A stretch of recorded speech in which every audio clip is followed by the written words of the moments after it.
Hello guys, welcome back. நம்ம last எபிசோடில் எதை பற்றி பார்த்தோம் அப்படின்னா, ஒரு டேட்டா டைப்னா என்ன, வேரியபிள்னா என்ன, ஒரு டேட்டா டைப் எதுக்காக யூஸ் பண்ணுறோம், ஒரு டேட்டா டைப்பை எப்படிலாம் டிக்ளேர் பண்ணுறோம், அதில் என்னென்ன கான்செப்ட்ஸ்லாம் இருக்குது, என்னென்ன ரூல்ஸ்லாம் இருக்குது, ஒரு வேரியபிள் எப்படி டிக்ளேர் பண்ணுறோம், அதில் என்னென்ன ரூல்ஸ்லாம் இருக்குது அப்படின்றத பற்றி டீட்டெயில்டாக பார்த்தோம். இந்த எபிசோடில் எதை பற்றி பார்க்க போகிறோம் அப்படின்னு கேட்டிங்கன்னா, விஷுவல் ஸ்டுடியோ அப்படின்னா என்னன்னா, இட்ஸ் ஐடிஇ அப்படின்னு சொல்லுவாங்க. ஐடிஇ அப்படின்னா என்னன்னா, இன்டகிரேட்டட் டெவலப்பிங் என்விரான்மெண்ட் அப்படின்னு சொல்லுவாங்க, ஆர் இன்டகிரேட்டட் டெவலப்மெண்ட் என்விரான்மெண்ட் அப்படின்னு சொல்லுவாங்க. எப்படின்னா, ஒரு விஷயத்தை நான் ப்ராசஸ் பண்ணுறேன் அப்படின்னா, அதை நான் பண்ணணும்னா எனக்கு அதுக்கான என்விரான்மெண்ட் வந்து அதுக்கு பீஸ்ஃபுல்லாக இருக்கணும்ல. இப்போ நான் ஒரு வீடியோ எடுத்துகிட்டு இருக்கேன்னு வச்சுக்கோங்களேன். இப்போ நான் அந்த வீடியோ எடுத்துகிட்டு இருக்கேன், எங்கே வேணாலும் உட்காந்து வீடியோ எடுத்துக்க முடியுமா? நடு ரோட்டில் உட்காந்து வீடியோ எடுக்க முடியுமா? இல்லை பஸ்ஸில் உட்காந்து வீடியோ இந்த அளவுக்கு கன்வீனியன்ட் இருக்குமான்னு கேட்டால் கிடையாது.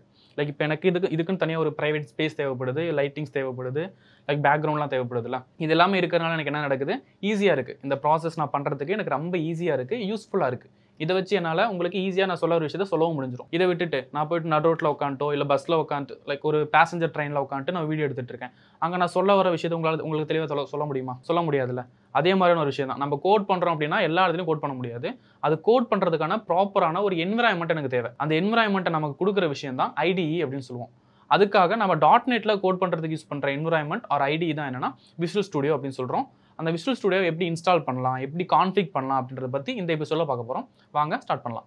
சரி கைஸ், விஷுவல் ஸ்டுடியோ இன்ஸ்டால் பண்ணுறதுக்கு விஷுவல் ஸ்டுடியோ கம்யூனிட்டி நம்ம யூஸ் பண்ணிட்டு இருக்கோம்ல. விஷுவல் ஸ்டுடியோ கம்யூனிட்டி இன்ஸ்டால் பண்ணுறதுக்கு ப்ரௌசர்லேருந்து நீங்கள் டவுன்லோட் பண்ணி இன்ஸ்டால் பண்ணணும். ஸோ நான் வந்து இப்போ ப்ரௌசர் ஓப்பன் பண்ணிக்கிறேன்.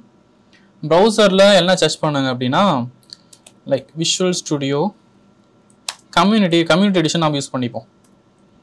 டெவலப்பர் எடிஷன் ரெண்டு எடிஷன் இருக்குது. ப்ரொஃபஷனல் இருக்குது. நாம் வந்து கம்யூனிட்டி எடிஷன் மட்டுமே யூஸ் பண்ணிப்போம் இப்போதைக்கு. Community 2022 download. இது விஷுவல் ஸ்டுடியோ கோட் நீங்கள் இப்போ யாராவது மேக் யூசர்ஸ் இருந்தீங்க அப்படின்னா, விஷுவல் ஸ்டுடியோ கோட் யாராவது ஃப்ரண்ட் அண்ட் படிக்கும்போது விஷுவல் ஸ்டுடியோ கோட் டவுன்லோட் பண்ணியிருப்பாங்க. விஷுவல் ஸ்டுடியோ கோட் வந்து ரெண்டுத்துக்கும் சிமிலராக தான் இருக்கும். விண்டோஸ்க்குமே சரி மேக்குமே சரி ஒரே லிங்க் தான், ஒரே மாதிரி தான் டவுன்லோட் ப்ராசஸ் இருக்கும். ஆனால் விஷுவல் ஸ்டுடியோ கம்யூனிட்டி பொறுத்தளவுக்கு விண்டோஸ்க்கு இன்ஸ்டாலேஷன் ப்ராசஸ் வேற, அதே மாதிரி மேக்குக்கு இன்ஸ்டாலேஷன் ப்ராசஸ் வேற, டவுன்லோடிங் போர்ட்டலும் வேற தான். சரியா? இப்போ நான் டவுன்லோட் பண்ண சொல்லி கொடுக்குறது வந்து only for Windows. Mac users யாராவது இருந்தீங்க அப்படின்னா ஜஸ்ட் கமெண்ட் பண்ணுங்க. ரெக்யர்மெண்ட்டை பொறுத்து நான் அதுக்கு தனியாக ஒரு வீடியோ போடுறேன். சரியா? இப்போ இதில் வந்து ஃபர்ஸ்ட் லிங்க் இருக்குல்ல, இந்த ஃபர்ஸ்ட் லிங்கை கிளிக் பண்ணிக்கோங்க. என்னன்னு இருக்கு, visual studio community download latest free version. அப்படியே கீழே வந்தீங்கன்னா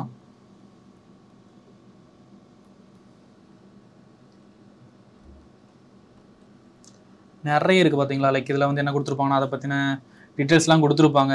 விஷுவல் ஸ்டுடியோ கம்மி light weight and model installation நிறைய இருக்கும். அதெல்லாம் வேணாம். மேலே இங்கே டவுன்லோட் பட்டன் இருக்கும். டவுன்லோட் பட்டன் கிளிக் பண்ணுங்கள்.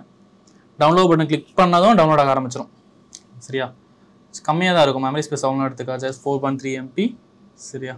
டவுன்லோட் ஆனதும் அதை ஓப்பன் பண்ணிக்கோங்க. ஓப்பன் பண்ணிங்கன்னா கொஞ்சம் லோட் ஆகும், கொஞ்சம் ப்ராசஸ். அடுத்து எஸ் கொடுத்துட்டு கண்டினியூ. டவுன்லோட் ஆகும். இன்டர்நெட் அதுக்கேற்ற மாதிரி ஸ்பீடாக வச்சுக்கோங்க. ஃபஸ்ட்டு இப்போ மெமரி ஸ்பேஸ் அதிகமாக எடுத்துக்கும், இது அதுக்கேற்ற இது எடுத்துக்கோங்க. ஒன் மோர் திங், நீங்கள் இப்போ விஷுவல் ஸ்டுடியோ இன்ஸ்டால் பண்ணி நீங்கள் ப்ராசஸ் பண்ண போகிறீங்க அப்படின்னா உங்கள் லேப்டாப்போட கான்ஃபிகரேஷன் மினிமம் அப்படின்னு ஒரு ரெக்யர்மெண்ட் இருக்குது. மினிமம் 8 GB RAM இருக்கணும், SSD இருக்கும், 256 SSD இருக்கணும் மினிமம். இந்த ஸ்பெக்காவது அட்லீஸ்ட் வச்சுக்கிட்டீங்கன்னா தான் உங்கள் லேப் ஓரளவுக்காவது ஃப்ரீயாக ரன் ஆகும் விஷுவல் ஸ்டுடியோ இருக்கும்போது. இல்லை ரொம்ப ஹை ப்ராசஸாக பண்ணும், நான் எடுத்தோன்னு வெப் டெவலப்மெண்ட் பண்ணும், நான் மல்டிபிள் வெப் அப்ளிகேஷன்ஸ் ஒரே டைமில் மல்டிபிள் சொல்யூஷன்ஸாக ஒரே டைமில் ரன் பண்ணிட்டு இருக்கோம் அப்படின்னா அதுக்கான ப்ராசஸ் இன்னும் அதிகமாக தேவைப்படும் உங்களுக்கு. ஓகேவா? கோர் அந்த இன்க்ரீஸ் பண்ணணும், இல்லை i7 i5 அந்த மாதிரி ஜென்ரேஷன்ஸ் மாறிட்டே இருக்கும். இப்போது basic requirement 8 GB RAM minimum, and then 256 GB SSD இருக்கணும் மினிமம் ரெக்யர்மெண்ட். ஓகேவா? அது அந்த இது லோடாக முடிச்சோன்னா இந்த மாதிரி ஒரு போர்ட்டல் டேப் வரும். இதில் நீங்கள் வந்து என்னன்னா ASP.NET வெப் டெவலப்மெண்ட், மேபி ஏன் வெப் டெவலப்மெண்ட் சூஸ் பண்ணுறேன்னா இங்கே நான் உங்களுக்கு கற்றுக் கொடுக்குறது வெப் டெவலப்பர் தான். ASP.NET கோர் வந்து ஒரு வெப் டெவலப்மெண்ட் தான் சொல்லி கொடுத்துட்ருக்கோம். அண்ட் தென் டெஸ்க்டாப் டெவலப்மெண்ட், ஏன்னா ஒரு சில ஃபியூச்சர்ஸ் டெஸ்க்டாப் டெவலப்மெண்ட் ஒரு சில ஃபியூச்சர்ஸ் நமக்கு தேவைப்படுறதுனால இந்த இது கிளிக் பண்ணிக்கோங்க. அண்ட் தென் ஆல்சோ கேம் வேணும்னா கேம் டெவலப்மெண்ட் யூனிட், நீங்கள் கேம் படிக்க போகிறதா இருந்தால் இதை படிச்சுக்கோங்க. நீங்கள் டெஸ்க்டாப் அப்ளிகேஷன்ஸ்னால் டெஸ்க்டாப் அப்ளிகேஷனுக்கான பிளாட்ஃபார்ம்ஸ் இதெல்லாம் வெப்புக்கானது. அஸ்யூர் டெவலப்மெண்ட்க்கு அஸ்யூர் இருக்குது, நோடு, பைத்தன், நீங்கள் எல்லாமே பண்ணிக்கலாம். கடைசியாக டேட்டா ஸ்டோரேஜ் அண்ட் ப்ராசஸிங் டிபியோட இன்டராக்ட் பண்ணுறதுக்காக, டிபி கனெக்டிவிட்டிக்காக இந்த பேக்கேஜும் மூணுத்தையும் செலக்ட் பண்ணி இன்ஸ்டால் கொடுத்துக்காங்க. சரியா? இது ஒரு பெரிய ப்ராசஸ், கொஞ்சம் நேரம் ஆகுது இன்ஸ்டால் ஆகிறதுக்கு. லோட் ஆகி முடிஞ்சதுக்கப்புறம் நெக்ஸ்ட் சொல்கிறேன்.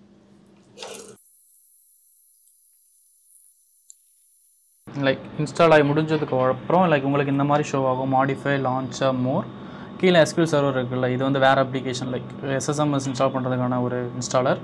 நாம வந்து இப்போ விஷுவல் ஸ்டுடியோ இன்ஸ்டால் ஆகி முடிஞ்சிருச்சு.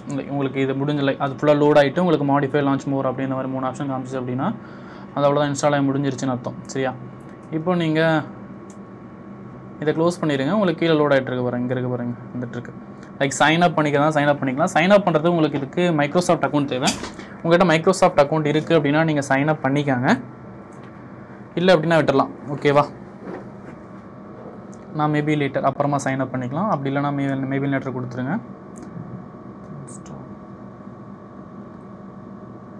உங்களுக்கு லைக் அதுக்கப்புறம் உங்களுக்கு அது முடிச்சதுக்கப்புறம் இந்த மாதிரி ஒரு டேப் வரும். இந்த மாதிரி டேப்பில் clone a repository, open a project or solutions. இதுக்கு முன்னாடி என்கிட்ட ஒரு அப்ளிகேஷன் விஷுவல் ஸ்டுடியோ இருந்தது. லைக் இப்போ இந்த வீடியோக்காக அதை அன்இன்ஸ்டால் பண்ணிட்டு இன்ஸ்டால் பண்ணியிருக்கேன். ஸோ எனக்கு இது ப்ரீவியஸான ப்ராஜெக்ட்ஸ்லாம் காமிக்குது. லைக் டுடே நான் இன்றைக்கி நான் பண்ண ப்ராஜெக்ட்ஸ்லாம் காமிக்குது. இல்லை நீங்கள் புது ப்ராஜெக்ட் ஓப்பன் பண்ணணும் அப்படின்னா கிரியேட் நியூ ப்ராஜெக்ட் கொடுங்க. கிரியேட் நியூ ப்ராஜெக்ட் பண்ணிங்கன்னா உங்களுக்கு மல்டிபிள் டெம்ப்ளேட்ஸ் இருக்கும். எக்கச்சக்கமான டெம்ப்ளேட்ஸ் வரும். Console app, browser, web app, ASP.NET Core app, like whatever. இதில் ஒவ்வொன்றுமே ஒவ்வொரு தனித்தனி டொமைன் தான். இதில் தனித்தனியாக நீங்கள் ஒர்க்கு கூட போகலாம் ஃபார் லைக். ஆனால் இப்போ நீங்கள் ஷீஷா படிச்சுட்டு இருக்க அப்படின்னால ஷீஷாப் வச்சு நீங்கள் ஒரு கன்சோல் அப்ளிகேஷனை பேஸ் பண்ணி தான் உங்களை ஷீஷா படித்து கற்றுக்க முடியும். ஸோ நான் இந்த இடத்துல கன்சோல் அப்படின்னு சர்ச் பண்ணுறேன். கன்சோல் அப்படின்னு சர்ச் பண்ணால் நிறைய வருது பார்த்தீங்களா? கன்சோல் ஆப் எல்லாம் கன்சோல் ஆப் தான். இதில் பார்த்தீங்கன்னா நாம் இது பாருங்கள், VBன்றது VB.NET, அது வேறு லாங்குவேஜ். F# இருக்குது பார்த்தீங்களா, இது வந்து வேறு லாங்குவேஜ். நாம் படிக்கிறது என்னமோ ஷீஷாப் மட்டும் தானே. ஸோ இதில் ஷீஷாப்னு எடுத்துப்போம். சரியா? ஷீஷாப்னு கொண்டு வந்தாலும் கூட கன்சோல் ஆப்பில் 2 இருக்குது. லைக் இங்கே ஒரு கன்சோல் ஆப் இருக்குது, கன்சோல் ஆப் .NET ஃப்ரேம்வொர்க் இருக்குல்ல. இந்த கன்சோல் ஆப் .NET ஃப்ரேம்வொர்க்னா ஒன்லி ஃபார் விண்டோஸ். கன்சோல் ஆப்ன்றது லினக்ஸு, மேக்கு எல்லாத்துக்குமே எடுக்கக்கூடிய ஒரு விஷயம். ஓகேவா? கன்சோல் ஆப்ன்றது .NET ஒன்லி ஃபார் விண்டோஸ். ஓகேவா? நீங்கள் மேக் இருக்குது அப்படின்னா நீங்கள் மேலே இருக்கிறது யூஸ் பண்ணி கன்சோல் ஆப் யூஸ் பண்ணிக்கலாம். லைக் ப்ராப்பராக நீங்கள் இன்ஸ்டால் பண்ணாலுமே சரி, மேக்குன்னு தனியாக இன்ஸ்டால் பண்ணாலும் அதுக்கான டேப் இதே மாதிரி தான் இருக்க போகுது. விண்டோஸ்னால் அதோட டேப் சேம் இதே மாதிரி தான் இருக்க போகுது. சரியா? ஸோ நான் இப்போ ஃப்ரேம்வொர்க் இது சூஸ் பண்ணிக்கிறேன். அண்ட் தென் நெக்ஸ்ட்டு இதுக்கு ஒரு பேர் கொடுக்க போகிறோம். சாம்பிள் அப்படின்னு ஒரு பேர் கொடுக்குறேன். அது எங்கே ஸ்டோர் ஆகணும் அப்படின்ற பேத் மேக்ஸிமம் இந்த ஃபோல்டரில் தான் எல்லாமே ரெப்போஸ் சோர்ஸில் ரெப்போஸ் அப்படின்ற ஃபோல்டரில் தான் எல்லா விஷுவல் ஸ்டுடியோவும் ஸ்டோர் பண்ணும். டிஃபால்ட்டான பேத். இது நீங்கள் மாற்றிக்கணும் அப்படின்னா நீங்கள் மாற்றிக்கலாம். உங்களுக்கு எங்கே வேணும்னு நினச்சிங்களோ அந்த இடத்துல நீங்கள் இதை மாற்றிக்கலாம். அதே இது ஃப்ரேம்வொர்க்கோட வெர்ஷன் 4.7 or 4.8 இந்த இடத்துல இருக்கிறது. ப்ராஜெக்டோட நேமும் சொல்யூஷனோட நேமும் சேமாக இருக்கணுமா அப்படின்றது. சொல்யூஷன்றது என்னன்னா உங்கள் ப்ராஜெக்டோட ஒட்டுமொத்த ப்ராஜெக்ட்டில் மல்டிபிள் ஃபைல்ஸ் இருந்தாலும் அதோட ரெப்ரசன்டேட்டிவாக இருக்கிறது சொல்யூஷன் ஃபைல் தான். சொல்யூஷன் ஃபைல் தான் உங்களுக்கு ப்ராஜெக்டோட ஒட்டுமொத்த டேட்டாவையும் ஒரு இடத்துல வச்சிருக்க போது அது சொல்யூஷன் நேமும் ப்ராஜெக்ட் நேமும் சேமாக இருக்கணுமான்றதுக்கான இது நீங்கள் மாற்றிக்கணும்னா மாற்றிக்கலாம். இப்போ நான் கிரியேட் கொடுக்குறேன்.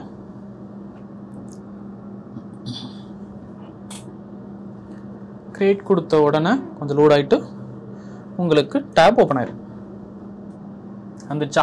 பார்த்தீங்களா? வந்தோடனே அது மேலேக்கெல்லாம் தானாக வந்துடும். அது யூசிங் சிஸ்டம் கலெக்ஷன் லைக் ப்ரீ டிஃபைன்டான நேம் ஸ்பேசஸ்லாம் தானாக வந்துடும்.